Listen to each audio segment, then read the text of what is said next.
સુરતની મહિલા આરએફઓ સોનલ સોલંકી શંકાસ્પદ હાલતમાં માથામાં ગોળી વાગી હોવાની અવસ્થામાં મળી આવતા અનેક તર્ક વિતર્ક સર્જાયા છે।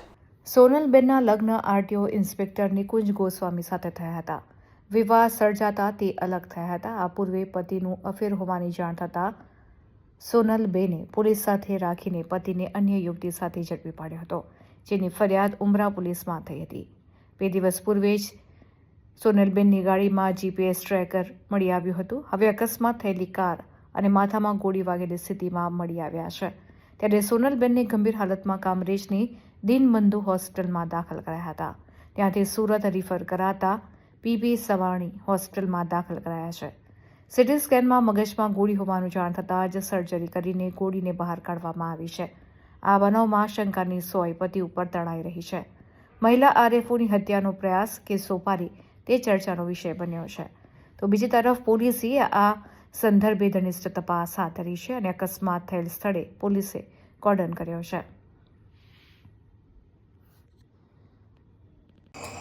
સવારે કામરેજ પોલીસ સ્ટેશનમાં એક વર્દી મળેલી કે જે જોખાવાવ રોડ છે ત્યાં એક ઝાડ સાથે ગાડી ટકરાઈ અને એક્સિડન્ટ થયેલો છે।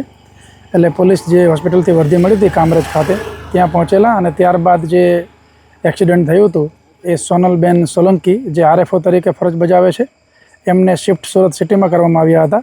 ત્યારબાદ ત્યાંથી મેસેજ મળતા પોલીસ ત્યાં પહોંચેલી અને જ્યારે ડૉક્ટરે આગળની કાર્યવાહી ચાલુ કરી ત્યારે ડૉક્ટરને અંદાજ આવ્યો કે કંઈક શંકાસ્પદ છે અને એમના માથામાંથી બુલેટ મળેલી છે।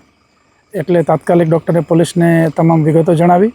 અમારે સિનિયર અધિકારીઓ ત્યાં પહોંચી ગયેલા, ડીવાયએસપી પીઆઈ હાલમાં ત્યાં હાજર છે અને જે જગ્યા છે ત્યાં એફએસએલ અધિકારીને બોલાવી અને હાલમાં અમે પરીક્ષણ કરી રહ્યા છીએ કે રિયલી ઘટના શું બની છે અને કોઈ સાયન્ટિફિક બાબતો મળી આવે એ પ્રકારના પ્રયત્ન ચાલુ છે। હાલ જે સોનલબેન સોલંકી જે છે એ હોસ્પિટલમાં એડમિટ છે અને ડૉક્ટર આગળની જે કંઈ કાર્યવાહી કરવાની હોય એ કરી રહ્યા છે। સર, ગાડીમાં